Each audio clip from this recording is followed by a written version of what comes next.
कि जिसकी खैर मैं गल करसा ना तो फिर उस बाद तुसी बोलसो तो गल बनसी, मैं भी गल करसा तुसी भी गल करसो, कुछ चासो नहीं आओ लगी है। एक दीमी शहर है और खुद मैन्युफैक्चरिंग करने ने इस लंगरी नहीं असी बढ़ा के थक गए हैं, पर ये साढ़े कोल पूरी नहीं होनी, यानी कि कस्टमर सही है। ये आल पाकिस्तान च विन्नी टैक्सली सौगात है सर लंगरी। एक लंगरी जी तैयार होनी है, तैयार होने तुकनी उसना टोटल खर्चा कितना कुछ हो गई। पूरा लंगड़ी कोठड़ा दौड़ो ना जोर दसो कि केड़ी ये खास गल है, क्यों लोग इसका इस्तेमाल करो। गला करसा खरिया साफ सचिया ते सुचिया।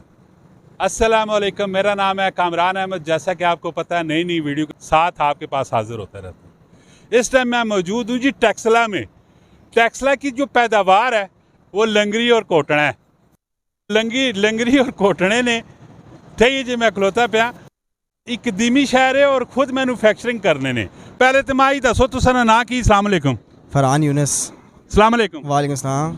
फरहान भाई पंजाबी च गल करा? जी क्यों नहीं करें, अपनी देसी जबान में। हाँ जी क्यों ना करो। ते कितने टाइम तुम काम पे करने हो? असा जी तकरीबन 10 साल हो गए। 10 साल हो गए। ते ये जेड़ी लंगरिया तुसी बुड़वा के आने पैने हो ये टैक्सला ने विच ही बनिया पैनियां ना? जी सारा कुछ इत्थे भी होना है, तले अपनी मशीनें लगी हैं।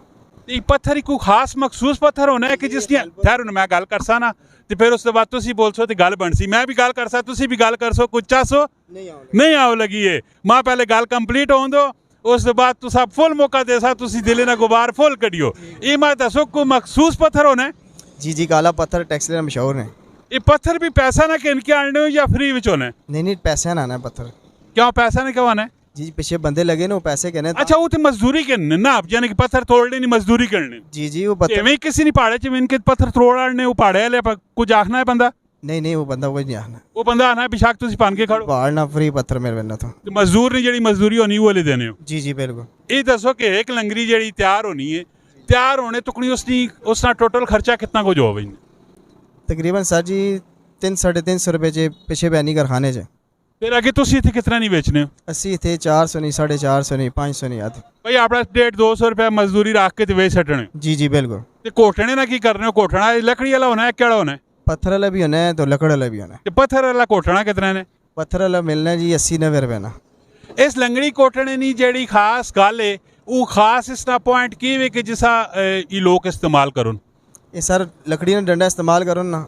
पूरा लंगड़ी कोठड़ा दौड़ो ना जोर दसो कि केड़ी ये खास गल है, क्यों लोग इसका इस्तेमाल करो। सर जी ये जरा सौगात है टैक्सला ने मशहूर चीज़ है। इसका फायदा की इसे इतने पॉइंट आ भी ये लंगरी जो ग्रैंड चीज़ा और चीज़ होनी, इसकी अपनी लज्जत होनी।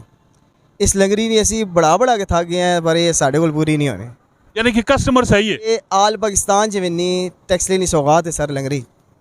अच्छा ये और भी पाकिस्तान में किसी शहर में तैयार होनी पई या सिर्फ टैक्सला ही तैयार होनी? नहीं सर सिर्फ टैक्सला तैयार होनी। और केड़े आइटम हों तुसा कोल? सारे सर ज़्यादातर असी लंगरी इस्तेमाल करने, ज़्यादातर लंगरी बनाने।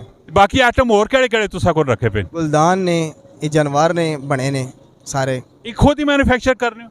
जी बने ही आने, जानवर बने आने हैं और लंगरी इत्थे साड़ी अपनी। यानी कि लंगरी जेड़ी वो टैक्सला की पैदावार है, बकाया जेड़ी और डेकोरेशन ने पीस वगैरह ने वो सारे ना सारे जेड़े वो बने बनाए किनके आने।